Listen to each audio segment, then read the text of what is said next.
যেটা যদি বলো যে তোমাদের কী রয়েছে? অ্যাকচুয়ালি বছরে যে টুর্নামেন্টটা হচ্ছে এটাই অনেক বড় ব্যাপার আছে আমাদের ফুটবল প্রেমীদের জন্য।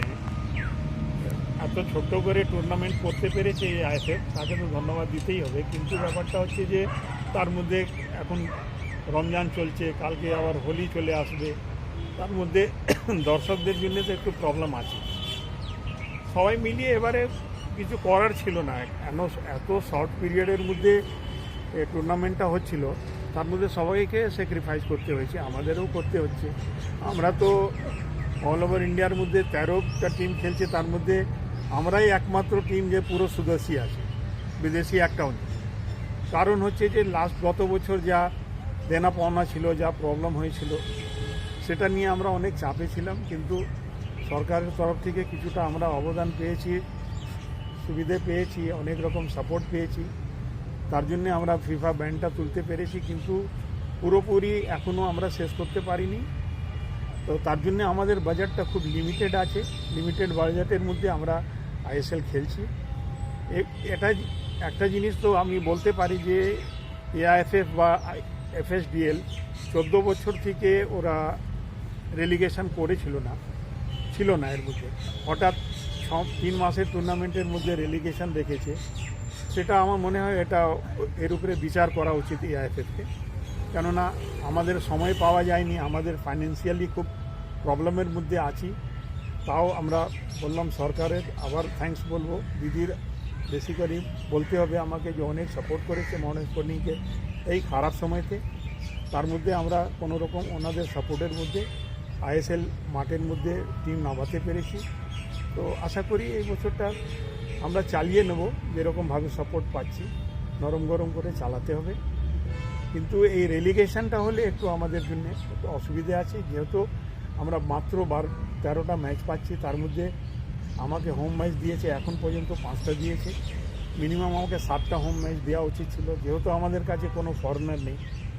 আর হোম ম্যাচ হলে কি হয় যে আপনার থার্ড ফোর্স যেটা সাপোর্টার, তার একটা সাপোর্ট পাওয়া যায়। আনফর্চুনেট সেটাও রমজানের জন্য আমরা সেটাও পাচ্ছি না। তো এখন সব মিলিয়ে আমরা অনেক প্রেসারে, চাপের মধ্যে আছি। ফাইন্যান্সিয়ালি আমাদের সভাপতি আমিরুদ্দিন ববি নানা রকমভাবে চেষ্টা করে এই অবধি আমরা কোনোভাবে নিয়ে এসেছি। আমি তো মাঠ দেখতে পাচ্ছি, রাখার দেখতে পাচ্ছি, যাওয়ার দেখতে পাচ্ছি, কিন্তু মেন বড় ফাইন্যান্স যেটা আছে, আমি তো কোনো পলিটিক্যাল লোক নেই। উনি একটা মার্কেট, এমআইসি মার্কেট আছে, অনেক 10 জনের সঙ্গে কথা বলে কোনো রকমভাবে অ্যারেঞ্জ করছে। তা দিন রাত একটা পরিশ্রম করার পরে আমরা এই জায়গায় আসতে পেরেছি। বাদবাকি কেউ এসে কোনো রকমভাবে সাপোর্ট পাচ্ছি না, কিন্তু আশা করি যা সাপোর্ট পেয়েছি তার মধ্যে এই বছরটা আমরা বেরও করে নেব। আমাদের যা একটা ভিউজ ভাইলেন্স আছে সেটাও পরিষ্কার করে নিতে পারবো। কেন আমরাও খুব হাইফাইয়ের মধ্যে যাচ্ছি না, যেহেতু আমাদের বাজেট খুব লিমিটেড আছে। তার জন্য আমরা সেই হিসাবে চলছি। প্লেয়ারদেরকেও বোঝানো হয়েছে যে তোমরা যদি 5 স্টারে আমি রাখতে পারছি না, কিন্তু আমি চেষ্টা করব যে তোমাদের যা ডিউজ ব্যালেন্স আছে 12 মাস 10 মাসের আগেকার ছিল, এই মাসের আছে, এই বছরের আছে, সেটা মোটামুটি আমরা মিটিয়ে দেবো। একটা সেটেলমেন্ট করে আমরা বসে ঠিক করে দেবো। আগামী বছর যদি আমরা লাইভ থাকি আইএসএলের মধ্যে, জানি না এখন ওরা কী ডিসিশন নেবে, রেলিগেট করবে কি করবে না। মাঝখানে আবার শুনছি নাকি অন্য একটা টিমকে কাউকে ঢোকাবার চেষ্টা হচ্ছে, সেটা আমরা কি করে মেনে নেব? আমার মনে হয় 13টা টিমের মধ্যে কাউকে মানা উচিত না। প্রত্যেকটা টুর্নামেন্টের একটা রুল হয়, 3-4টে ম্যাচ হয়ে গেছে, তার মধ্যে কারো এন্ট্রি নেওয়া বা কাউকে নিয়ে আসা, সেটা যদি 13টা টিম মেনে নেয় তাহলে মেনে নিতে পারে। কিন্তু আমাদেরও দাবি থাকবে, তোমরা যদি এইগুলো করছো তাহলে রেলিগেশনটাকে অন্তত এই বছরের জন্যে সুপ্রিম কোর্টকে বা কোর্টকে আপিল করে দিয়ে এটাকে আটকানোর চেষ্টা করো। কেননা এআইএফের হাতেও এটা পুরোপুরি নেই।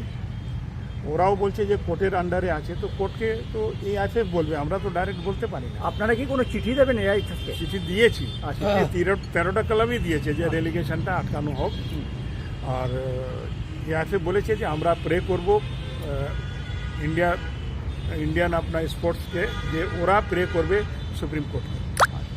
তো ইন্ডিয়া স্পোর্টসকে বলতে গেলে তো এখন তো আমরা তো ডাইরেক্ট যেতে পারবো না।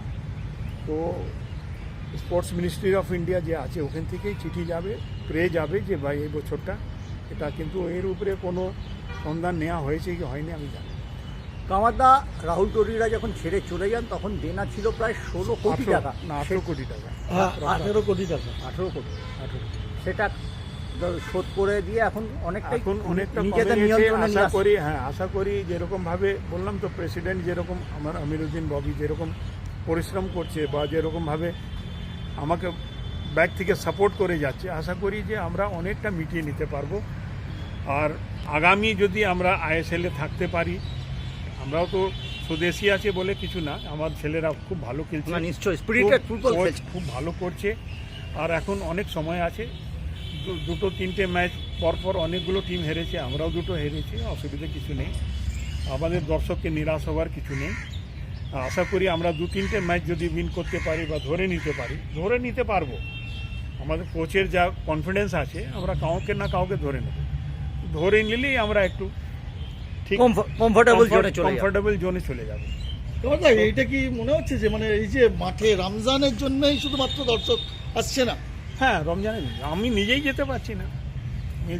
সেদিন আমি টাটাতে গেছি, কিন্তু এখানে আমি কিশোর ভাতি যেতে পারিনি। তো আমার রমজান আছে, তারাবি আছে।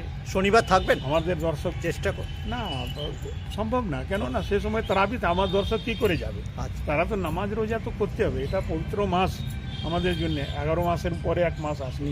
এই মাসটাকে কেউ মুসলিম যারা আছে মিস করে না। আর যদি তারাবি যারা না পড়ে, তারা হয়তো রোজা রেখে যেতে পারতো, কিন্তু তারাবি নিয়ে একটা অসুবিধা আছে। আমরা দেখতাম রোজার মধ্যে তো দীর্ঘদিন সাংবাদিকতা সূত্রে দেখেছি মেহমানের ম্যাচ খেলেছে, সেটা ওই যখন কলকাতা লিগে যখন খেলতো দুপুরবেলা তখন যাবে। দিনবেলা যেতে কিছু নেই, 5টার পরে অসুবিধা আছে। আর এখন আইএসএল এর যা ম্যাচ আছে 5টা 7:30, 7:30 থেকে তারাবি আছে, 5টার পরে রোজা আছে। এই দুটো মিলিয়ে আমাদের দর্শক তো কোনোদিন মুখ ঘুরিয়ে নেয়নি। এর থেকে বাজে সময়তে ওরা ছিল, নিশ্চয়ই আছে আর থাকবে। আমরা থাকবো কি থাকবো না জানি না, কিন্তু দর্শক তো আমরা থাকবে, আমরাও দর্শক হয়ে থাকবো। কিন্তু কামারদা, আপনি তো রণাঙ্গনে একা, একটা উপন্যাস আছে বাংলা, সেই চেষ্টা করে যাচ্ছি, একটা দায়িত্ব আছে। বাদ বাকি তার মধ্যে অনেক লোক ভালো বলবে, খারাপ বলবে, যার যাক মুখে আসবে সব বলবে, সেটা কাউকে তো আটকানো যাবে না। এগুলো আপনাকে স্পর্শ করে না? ঠিক আছে, ঠিক আছে, কিন্তু আপনি আছেন বলে এখনো দলটা নামছে। সব আমরা সবই, এবং ববিদার কথা বলতে হবে। নিশ্চয়ই। সে তো ও না থাকলে তো টিমই নামছে না।